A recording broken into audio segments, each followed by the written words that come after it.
half of killing yourself, I would assume, is actually being able to pull it off, whereas I would assume the other half is like the intent or the meaning behind it. Defiance, non-compliance, dislike and sobriety, heightened by the dry taste of tragedy and only sufficed with self-inflicted violence.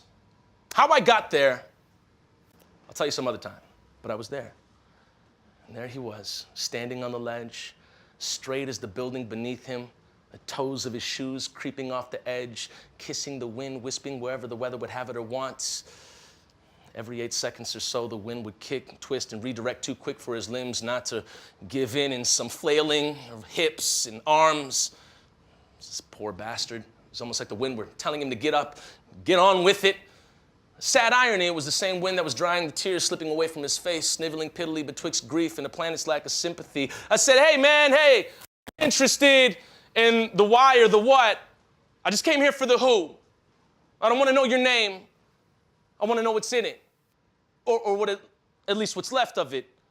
The cracks, the crevices, the imperfections, everything that you consider to be a mess of a mess leading up to whatever this is, perhaps a detriment or negatives impregnating the big picture. I can't speak for you because where you're standing already says enough. But I'm not new here.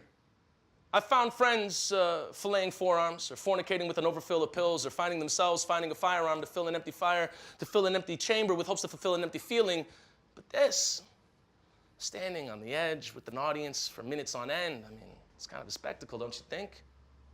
But I will say, if you're feeling anything right now, it's because it stings, right? Like madness. And perhaps for one of the following reasons. You never played to win.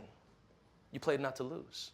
You never stood in front of the dodgeball to catch it for fear you'd be out, so you sandbagged your way to the last man standing. You marveled at bodies of water, but you never left the beach. You gave her your time, but you never gave her your heart. You risked nothing, and you liked it until you began to despise it. You held your imagination by a leash because you were for fear that you were going to lose your footing. You jumped as far as your cubicle let you, mitigating danger only to be favored by a thin layer of green paper and brief sighs of relief, putting off the real question for later. Like, I'm not asking who's your savior. I'm asking, where is your anger? Where is your rage? For every opportunity you let go to waste, for everything that you let fall to disclaimer, for every time you felt like you were standing at the same edge, but you backed away because you didn't want to get hurt. My friend, welcome to the madness. This is a habitat, not a place for jumping from. The rooftop is where we live, and the rationale is the air that we breathe.